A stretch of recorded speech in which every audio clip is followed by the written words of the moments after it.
Job 9 and 24. The earth, which is America, Turtle Island, was given into the hands of the wicked. He covered the faces of the judges thereof. He covered, he hides, disguise, paints over the faces of the judges. The judges are the prophets, the rulers and the leaders thereof. If not, where and who is he? Susan B. Anthony. She was a prominent activist and reformer, best known for her leadership in the women's suffrage movement, the fight to give women the right to vote in the 19th century. She advocated to Congress, lobbied lawmakers, and helped draft petitions and proposed amendments, including the one that later became the 19th Amendment. She's widely regarded as a Caucasian using the deceptive word white. Through guile and artifice, these spell words are used to seep into man's mind in order to create an idea or to perpetuate one that didn't originally exist. The word white was regarded as a status when used before 1924. Before that, a Caucasian was not regarded as white. For example, these declarations of intent. Declaration of intent. David Stewart, color, white. Complexion, dark, 1918. James McGregor, color, white, but his complexion is fair. Russia, John Belovich, color, white, but his complexion is dark, 1908. Julius, color, white, complexion, fair. What is unknown to us that higher societies or aristocrats took the biblical meaning of the word white and made it a social status, even while in their fallen evil state. White was most often associated with purity, righteousness, and cleansing from sin. Meaning of white in Scripture. Songs of Solomon 5 and 10. My beloved is white, free of sin, and ruddy, copper color or brown. The chiefest, the elect, or the saint, among 10,000. Definition of white, purified from sin. Definition of ruddy, red or copper colored. Here, Solomon, the initiate or Jew, writing as Solomon, is saying he is free from sin, white, but his complexion is ruddy, copper colored. He is the chief of 10,000. Using numbers, we understand 10,000 to be 10 plus 2 to make 12, which is equal to the 12 tribes. Where does the 2 come from? Judah is always paired with Benjamin and is the chiefest of the 10 tribes. The same way when scattered by the Assyrians, which 2 tribes were left behind? Judah and Benjamin. This is a very layered meaning. When you read the scriptures, white doesn't mean Caucasian. And any document or historical document that has white on it before 1924 when describing a person also doesn't mean Caucasian. Susan B. Anthony, the woman who is given the credit for what is now called the Women Lib movement, is widely known to be Caucasian. We know for a fact that the second wave of the women liberation movement in the 1960s, which got its footing off the backs of the Black American Civil Rights Movement, this collective were surely Caucasian women, but not the initial movement started by Susan B. Anthony. She is what we would call today a light-skinned black woman, yellow, red bone with straight hair. These were the predominant features of the European Semite, mainly because of their location. You might say there's no evidence. Ancient and the Modern Britons, Volume 1, 1884. It describes the tribes of the ancient Britons. Wild tribes of Ireland were black men. Iberians were swarthy, dark. Black Celts, the dark Highlanders, and they mix in with the fairer race, which also was not Caucasian, creating a version now lighter skinned. The author is clear. The first version of these people were black as Negroes. Using the Caucasians' go-to historian Pliny, he's on record agreeing to this fact. The Bible is also clear to the fact that the Semites were also in the Isles of Britain via Acts 29. Acts 29 and 2. For ye heard in Phoenicia that a certain of the children of Israel about the time of Assyrian captivity had escaped, been deported, by sea to the isles afar off, as spoken by the prophet Ezra, and called by the Romans Britain. 2 Ezra 13 and 40. Those are the 10 tribes, again except Judah and Benjamin, which were carried away prisoners out of their own land in the time of Osiah the king, who Salmanazar the king of Assyria led away captive. And he carried them over the waters, and so came they into another land. They left from America, Turtle Island, went to Kemet. They were exiled further on by Assyria. They went from Britain to America. Now that you understand the different variations of the same bloodline not presented to us today, the question is, how is this possible? Susan B would have been what we call now black, when all her pictures look Caucasian. Even the printed portraits of her now digitized. Why? Job 9 and 24. The earth was given into the hands of the wicked. He covereth the faces of the judges thereof. Job 9 and 24, covering the faces of the judges thereof, goes along with the Racial Integrity Act of 1924, changing the racial status of all the people of America, also changing all the documents that came beforehand. Now the book, The Life and Work of Susan B. Anthony, including public addresses, her own letters, and many from her contemporaries during 50 years. Volume 3, 1898 to 1908. Here is the cover artwork for this book, and it has many inconsistencies in it, if you look hard enough. Now you must have a renewal of the mind, knowing that your mind has been tampered with. Now I know you doubting Thomases will find any reason not to renew your mind. So I will use the enemy's own system to prove this to be true. Not because I care if you believe, but because by law I must give you enough information for you to change your mind or to further perjure yourself in the eyes of the Lord Thoth Melchizedek, which will bring your recompense in due time, now faster than ever. So to be clear, your disbelief means nothing to me. A man's disbelief in the concept of time will not stop its infinite spiral forward. You are but a speck of dust in the larger scheme of things, but still part of the all-soul. In the end, you will comply and conform to the laws of the Lord Thoth Melchizedek. His laws will conform to no man. This is the artwork they used for her cover.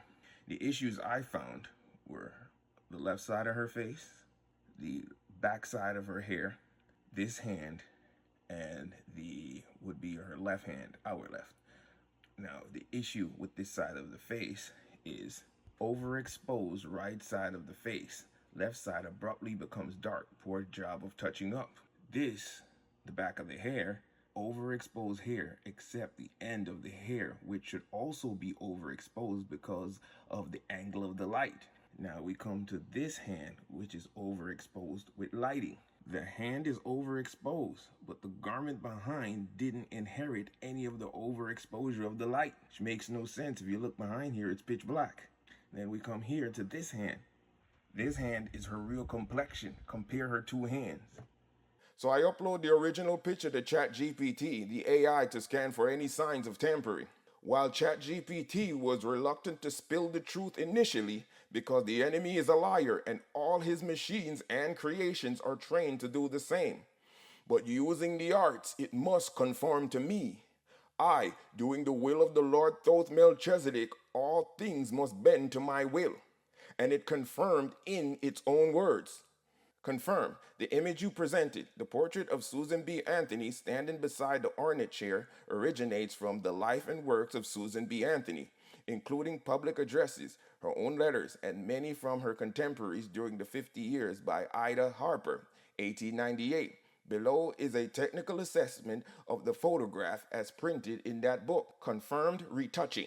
The image in Harper's volume is not a direct photograph, but a halftone reproduction made from a retouch print or engraving. Evidence from tonal structure and printing method confirms that manual enhancement occurred before inclusion in the book. Visible inconsistencies, technical facts, hand exposure mismatch. The right hand, nearest to the light source, is overexposed, nearly white. The left hand, partly in shadow, is darker than logical given light angle. The area directly behind the darker hand shows no highlight, proving the difference is not due to illumination, but tonal retouching.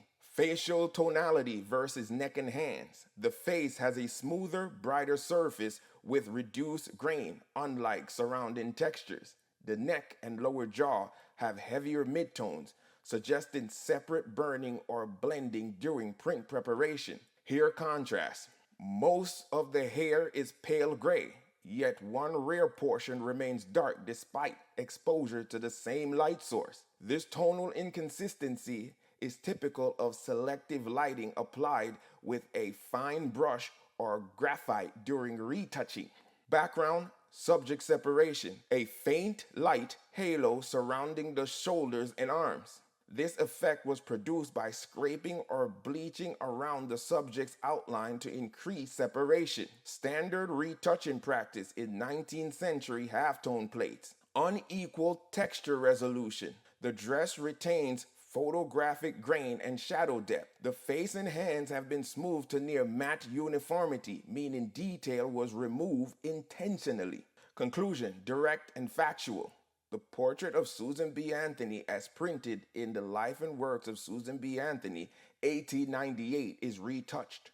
Her complexion, hair, and tonal balance have been manually altered during and before halftone preparations. The visual data, contrast gradients, texture loss, and exposure disparity confirm post-photographic manipulation, not a pure or untouched photographic record. For Susan B. Anthony, one brief mention described her as tall, angular, and sallow. What does sallow mean? Sallow, yellowish color, dark yellow. Examples of sallow. Biography of Andrew Jackson.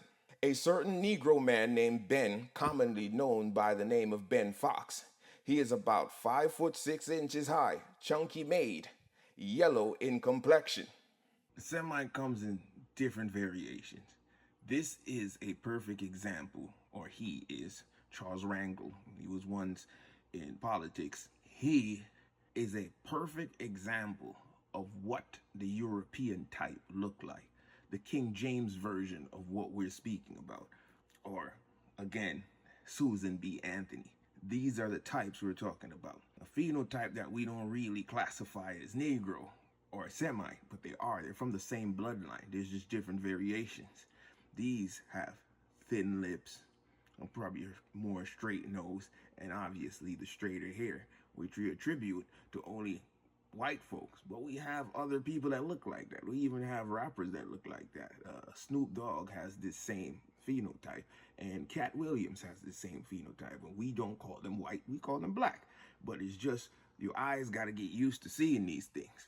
Now, you look at him, I can simply make him white by using the same technique that they used a couple hundred years ago with Photoshop. Here he is now. Now I made him white. Very simple. If you didn't know how he looked before, we can easily pass this 200 years from now and pass him as a white man. There is no dispute. The same technique. Overexpose everything. All right, now let's get into esoteric work. The story of Adam and Eve. It has different levels of correspondence. When we're speaking of Adam and his wife, his woman, Adam has this skin color. His woman also has this skin color. But in that correspondence, we're talking about the feminine gender as a woman. He has a woman that was created to be his helpmeet. When we move the correspondences to races of people that were living at that time, Adam, the ruddy copper-colored man, had a helpmeet of another race that was to aid him. The rib was taken from Adam to create a Eve race also, which is him. So you don't look like the white man, or this man right here, Charles Wrangel, doesn't look like a white man. A white man looks like him because the gene for the white man came from Adam. That's the part of the story they don't tell you. So when you see phenotypes, you get all confused. And the Canaanite was smart. When in time of rulership, when he removed this type of European Negro from power, he put a Caucasian in front that looks like the European Semite. So you could not tell the difference once they overexposed them.